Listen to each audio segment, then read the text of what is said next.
대한민국의 한 기업이 로또급 행운을 차지했다고 해서 화제가 되고 있습니다.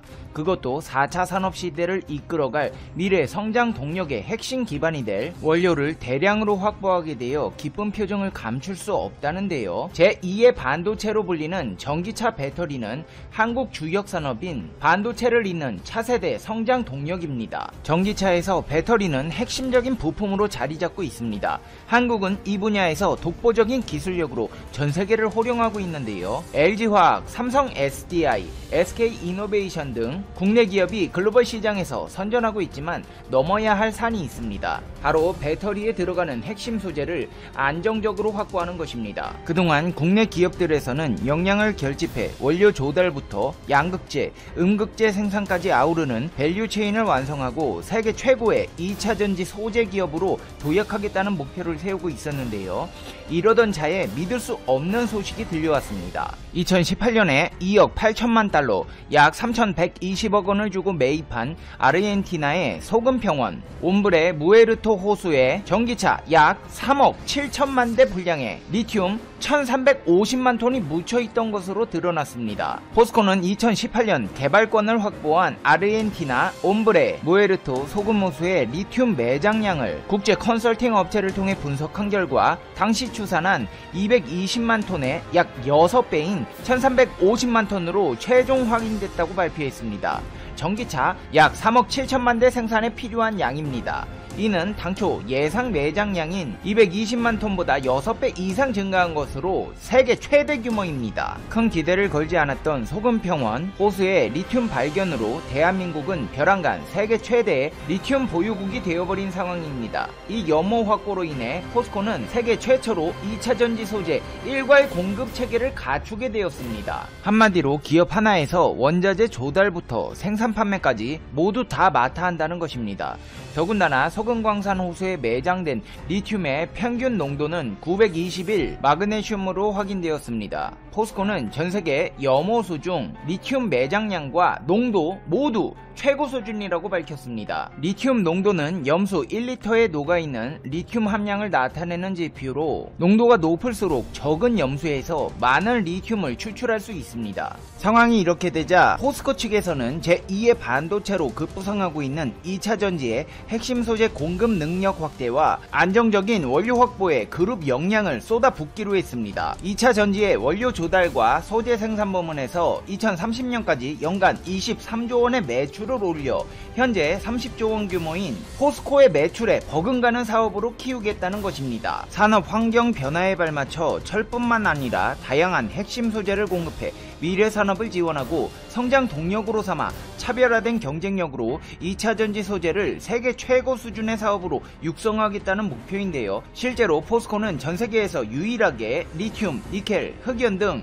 2차전지의 원료부터 양극재와 음극재까지 2차전지 소재 일괄 공급 체계를 갖추고 있습니다. 2차전지 소재는 미래 먹거리 사업으로 소재 생산 능력을 급속히 키우고 있습니다. 리튬뿐 아니라 니켈도 생산하는데 포스코는 철강 생산 공정에서 활용해온 쇳물 생산과 불순물 제거 기술 역량을 기반으로 친환경 고순도 니켈 재련 공정에 대한 투자를 확대하기로 했습니다. 폐배터리로부터 니켈, 리튬, 코발트 등을 추출하는 친환경 배터리 재활용 사업에도 진출합니다. 여기에 더해 음극재 원료인 흑연의 수급 다변화를 위해 아프리카, 호주 등 흑연 광산 확보에 나서기로 했는데요. 흑연 음극재는 양극재에서 방출된 리튬 이온을 저장 방출하면서 전기를 생성하는 역할을 합니다. 현재 흑연 공급을 전량 중국에 의존하고 있지만 장기적으로 중국산 원료 의존도를 50% 이하로 낮출 방침입니다. 전고 체전지 소재도 개발하기로 했는데요. 전고 체전지는 에너지 밀도가 높아 전기차의 주행거리를 획기적으로 높이고 충전시간은 줄여줄 것으로 기대되고 있습니다. 이를 위해 포스코에서는 지난달 1조 원 규모의 유상 증자를 통해 투자를 위한 실탄을 확보했습니다. 포스코 케미칼이 목표대로 10년 뒤 배터리 소재에서 연매출 23조 원을 달성하면 배터리 소재 사업은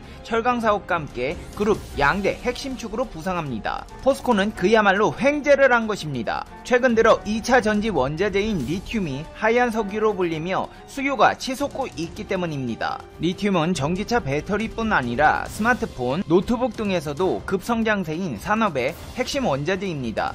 최근엔 세계 각국이 탄소 배출량 감축 정책을 도입해 주목받으면서 몸값이 더 높아졌습니다. 최근 리튬 수요는 전례 없는 수준으로 늘었으며 배터리 분야에서는 사실상 대체제가 없습니다. 알칼리 배터리, 니켈 카드뮴 배터리 등 다른 것들보다 에너지 밀도가 높고 수명이 길기 때문입니다. 이 때문에 배터리를 한 번 충전해 오래 써야 하는 중대형 전기차부터 작고 얇은 기기가 인기인 5세대 이동통신 기기까지 모두 리튬 배터리를 씁니다. 대한민국 사람들이 무서운 게 리튬이 발견됐다고 기뻐하며 현실에 안주하는 것이 아니라 어떻게 하면 효율을 극대화시켜 활용할 수 있을지 연구개발에도 박차를 가하고 있다는 것인데요. 이런 상황에서 다시 한번 희소식이 들려왔습니다. 한국과학기술원 카이스트 연구진이 수십 초 만에 충전 가능한 하이브리드 리튬 이온 전지를 개발한 것입니다. 현재 널리 쓰이는 리튬 이온 전지는 에너지 밀도가 크지만 큰 부피와 긴 충전 시간 등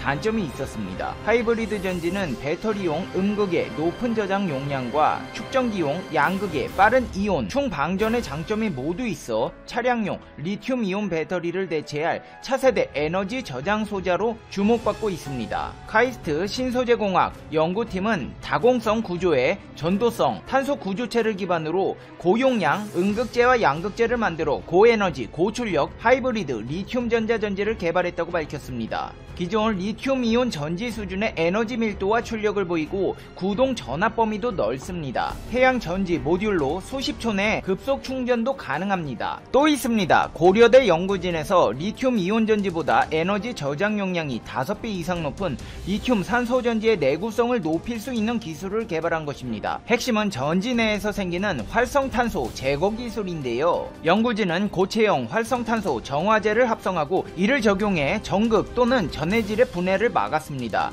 리튬 산소 전지는 반응 중 생기는 활성산소가 지속적인 충방전을 방해하는 부산물을 만들어내는 것이 문제였는데요. 연구진이 개발한 고체형 유기게르마늄을 이용해 전지 성능을 떨어뜨리는 활성산소를 잡아내 정화합니다. 기존에도 황산화 물질로 활성산소를 양극에서 빠르게 포획하려는 시도는 있었지만 활성산소가 많이 발생할 때에는 부산물 생성 반응을 방지할 수 없었습니다. 또 용해성 물질로 음극까지 도달해 부식을 일으켰습니다. 이를 방지하고자 연구진은 탄속의 양극 표면에 활성산소를 정화할 수 있는 불용성의 유기게르마늄을 나노선 모양으로 합성했습니다. 활성산소와 접촉 면적을 넓혀 정화 성능을 끌어올리기 위한 것입니다. 이로써 전해질로 확산되는 활성산소를 잡아내 반응성 낮은 안정된 물질로 빠르게 전환함으로써 활성산소가 일으킬 수 있는 각종 부산물 생성 반응을 방지하도록 했습니다. 이런 연구 성과들은 국제적으로 명성이 높은 과학 잡지들에 보도되면서 세계 이목을 집중시키고 있는데요. 고려대 연구 결과는 재료 분야 국제학술지 ACS 나노에 게재됐고 카이스트의 연구 성과를 담은 논문은 국제학술지 어드밴스드 에너지 머티리얼스 표지 논문으로 실렸습니다. 국제학술지에 실리는 것은 연구팀뿐만이 아닙니다. 대한민국 현직 해군 장교가 작성한 학술 논문이 군 최초로 에너지 분야 세계 최고 권위를 자랑하는 어드밴스드 에너지 머티리얼스에 등재됐는데요. 화제의 주인공은 전영민 소령입니다. 그는 연세대 위탁교육 석사과정 재학 중 해당 논문의 제1저자로 참여했습니다. 전소령 또한 현재 상용화된 액체 전해질 기반의 리튬 배터리가 가진 안전성 문제를 해결하기 위해 고체 상태 전해질을 적용한 고체 리튬 배터리에 관한 내용을 담고 있습니다. 배터리에 액체 대신 고체 전해질을 적용하면 폭발이나 화재로부터 위험성이 현저하게 줄어들 수 있어 안정성과 신뢰성이 대폭 향상됩니다. 전소령의 논문은 유기 고분자와 친환경 소재인 점토를 접목시킨 고체 전해질을 개발한 것으로 리튬이온의 전달률과 전도도를 향상시켜 배터리 성능을 획기적으로 증가시켰습니다. 이에 대해 해군 측에서도 입장을 표명했는데요. 리튬 배터리는 4차 산업 스마트 네이비 구현을 목표로 하고 있는 해군의 다양한 미래 무기 체제에 도입될 핵심 에너지원이라면서 이번 논문은 미래 해군의 무기 체계 발전과 운용, 지속적인 관리 측면에서 지대한 연구 성과를 거둘 것으로 평가된다고 밝혔습니다. 이제 페페TV의 삼성전자가 중국 장쑤성 수저우에 있는 개인용 컴퓨터 공장의 생산을 중단한다. 해외 마지막 컴퓨터 제조 시설이 문을 닫는 것이다. 대규모 인력 감축도 단행할 예정이다. 1일 홍콩 사우스 차이나 모닝 포스트에 따르면 삼성전자는 시장 경쟁 심화를 이유로 PC 조립 및 생산을 중단하고 대신 연구 개발에 집중할 계획이다. SCMP는 회사가 최근 직원들에게 보낸 공지와 수저우 정부 관계자의 확인, 추후 삼성전자 측의 공식 확인을 거쳤다고 전했다. SCMP는 확보한 공지를 통해 R&D 부분 인력을 제외한 인력 모두가 이번 조치의 영향을 받을 것이라고 전했다. 이로 인해 지난해 말 기준 1,700명인 직원 중 절반가량이 감축될 것으로 보인다. 삼성전자 측은 이 같은 조치에 대해 전 세계 생산기지의 효율성을 강화하는 작업의 일환이라고 설명했다. 직원들이 다른 삼성 공장으로 이직하는 등의 기회도 제공하겠다고 했다. 수저우 PC 공장은 2002년 설립됐다. 2005년부터는 삼성전자의 유일이자 마지막 해외 PC 제조 공장으로 운영돼 왔다.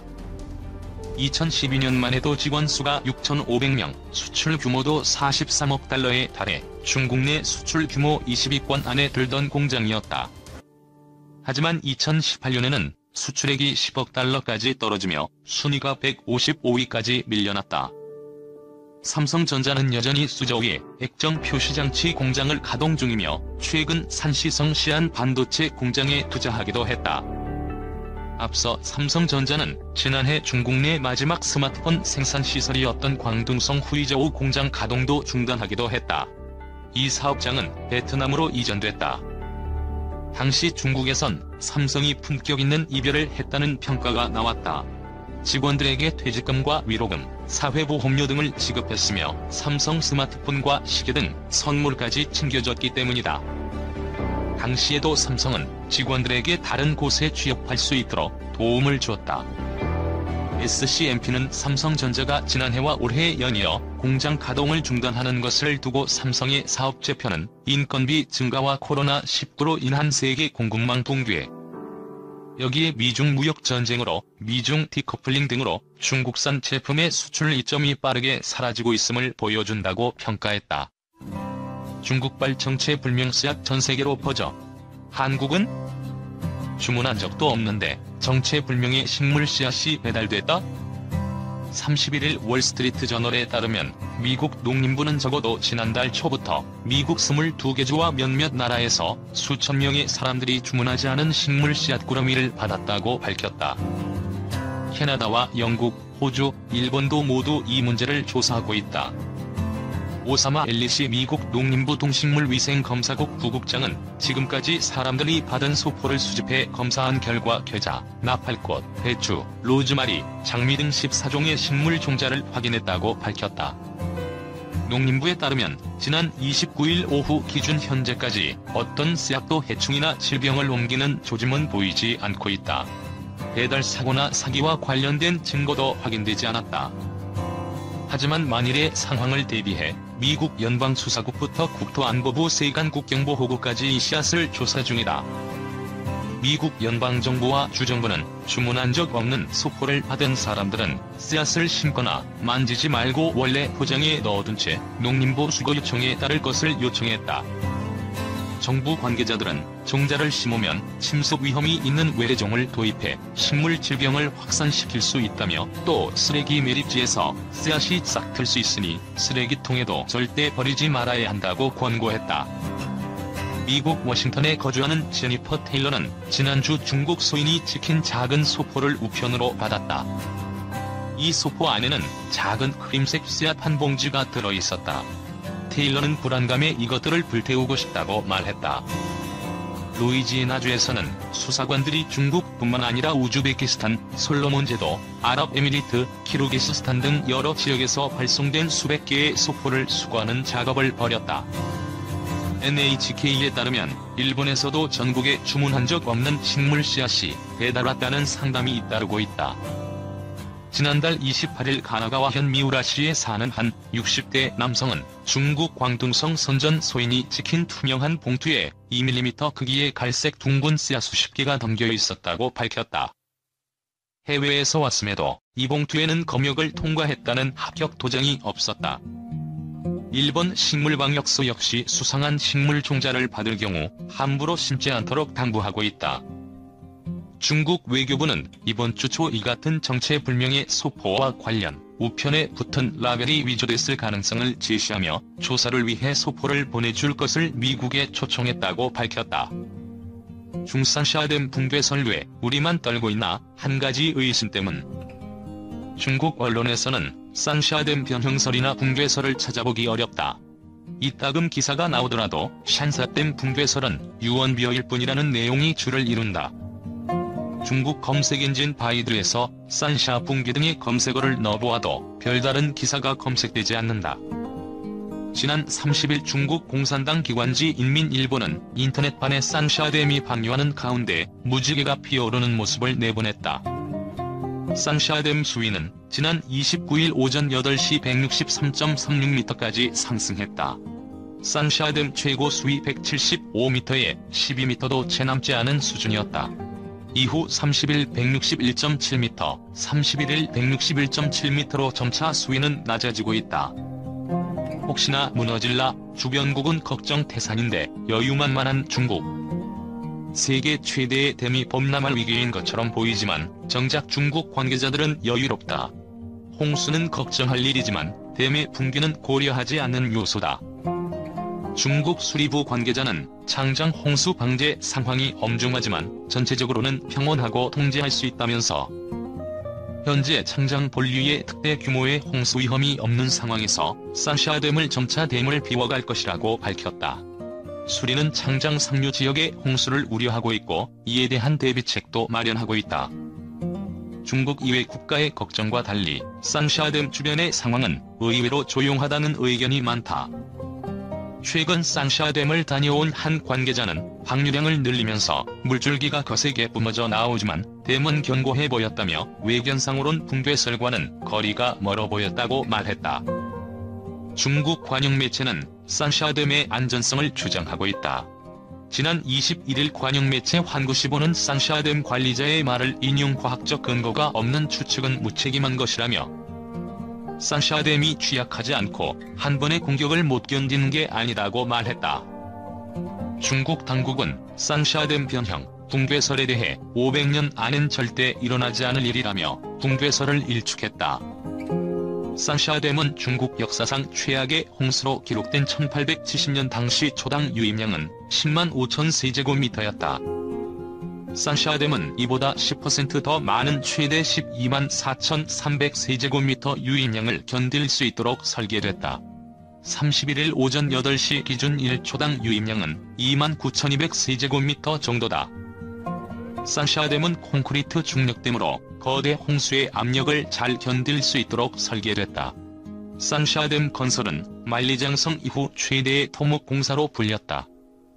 건설비는 약 2천억 위안으로 이 댐은 높이 185m의 길이 2.3km의 거대한 구조물이다. 조절 수위는 145에서 175m에 이른다. 산샤댐의 1만 2천 개에 달하는 모니터링 장비는 변형이나 균열 등 이상을 감지한다. 중국 측의 주장대로라면 우리가 산샤댐 붕괴까지 신경 쓸 이유는 없어 보인다. 하지만 산샤댐이 비리로 인해 부실 시공이 됐다면 이야기는 달라질 수 있다. 이미 중국에서는 1975년 허난성의 판차오댐이 무너졌는데 당시 23만 명이 사망한 것으로 추정된다. 움쩍않는 중국 지도부 산샤댐 건재에 자신감. 이 댐이 붕괴될 경우 4억 명에 달하는 중국 인민들이